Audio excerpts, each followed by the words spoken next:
कुल मिलाकर ये जो प्रोटेस्ट चल रहा है और जिस तरह से भूपेंद्र यादव ने ये कहा कि एक तरह से भ्रम फैलाने की कोशिश की जा रही है, कोई डेफिनिशन चेंज नहीं हुआ है और जो 100 मीटर का कैप है, यानी कि सुप्रीम कोर्ट में जो एनवायरनमेंट मिनिस्ट्री ने जो एफिडेविट फाइल किया, उसके हिसाब से कोई भी स्ट्रक्चर जो है 100 मीटर के दायरे में आएगा, उसे ही अरावली पर्वत रेंज का हिस्सा माना जाएगा। अगर उससे नीचे का हिस्सा है तो वो उस अरावली रेंज के पर्वतों में नहीं गिना जाएगा। और इससे ये खतरा उत्पन्न हो गया है कि ढेर सारे स्ट्रक्चर, यानी कि सिर्फ 8.6% का जो स्ट्रक्चर है इस 4 राज्यों में फैले हुए, वही उस कैटेगरी में आ पाएंगे। बाकी इलाकों पर हो सकता है माइनिंग माफिया को छूट मिल जाए आने वाले दिनों में। आप इस आर्गुमेंट को कैसे देखते हैं, या फिर आपको लगता है कि सरकार का जो आर्गुमेंट है वो ज्यादा सॉलिड है? देखिए, सबसे पहले कुछ बेसिक फैक्ट्स आपको बता दूं। पहली बात तो ये है कि ये कितना बड़ा एरिया है।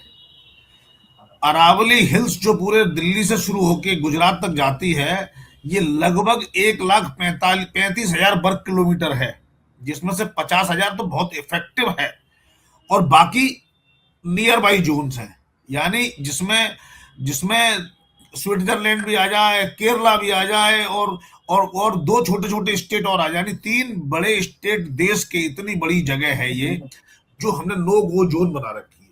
और ठीक है, होनी भी चाहिए, इकोलॉजी भी मेंटेन करनी है। अब सुप्रीम कोर्ट कहती है कि हम टोटल बैन नहीं कर रहे हैं, लेकिन अलग अलग एजेंसियां अलग अलग स्टैंडर्ड लेके चल रही हैं। वन विभाग कोई स्टैंडर्ड ले रहा है, खनन विभाग कुछ और स्टैंडर्ड ले रहा है, और प्रदूषण कंट्रोल बोर्ड कुछ और ही कह रहा है।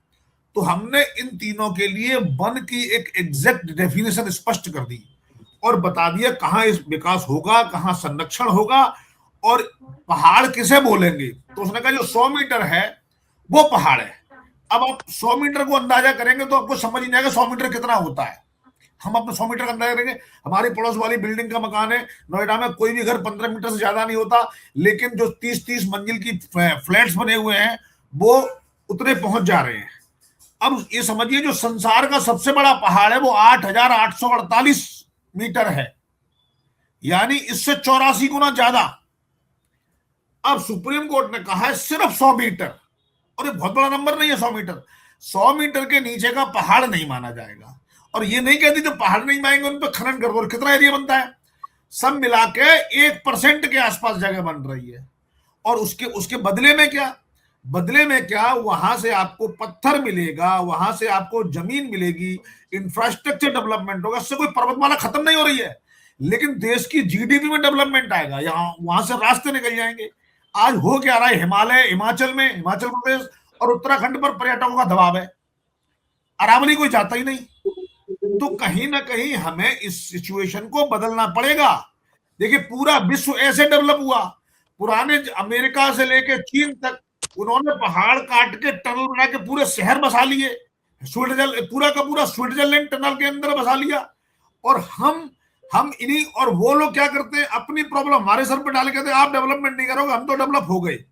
तो अब बात डेवलपमेंट की है, इसलिए ये वो लोग जो खुद डेवलप हो चुके हैं अपने पैसे का इस्तेमाल करके यहां आंदोलन टाइप मामला फैलाना चाह रहे हैं, जिससे कि ये देश विकास के रास्ते पर चलने से रुके।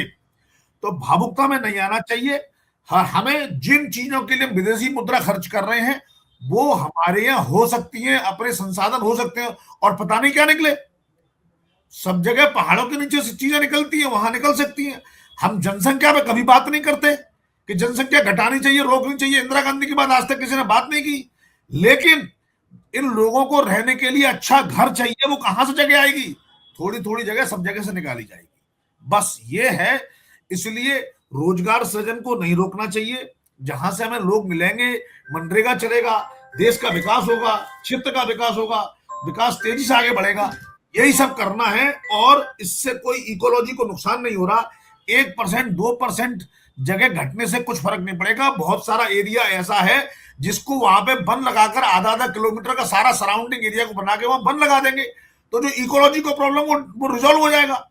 मानो आज ऐसा नहीं है किसी के रेजिडेंशियल घर के प्लॉट में पेड़ आ गया तो वो घर नहीं बनेगा। वो घर बनेगा, एक पेड़ कटेगा, उसकी प्रॉपर परमिशन होगी, दूसरा पेड़ उगेगा, 10 पेड़ लगाए जाएंगे। तो मैं समझता हूं हमें इन सबको समझकर सब बातों को ध्यान में रख के सिर्फ और सिर्फ विदेशी लोगों की भावनाओं में आके उनके निहित उद्देश्यों की पूर्ति के लिए वो आंदोलन खड़ा कर लें, ऐसा नहीं करना चाहिए।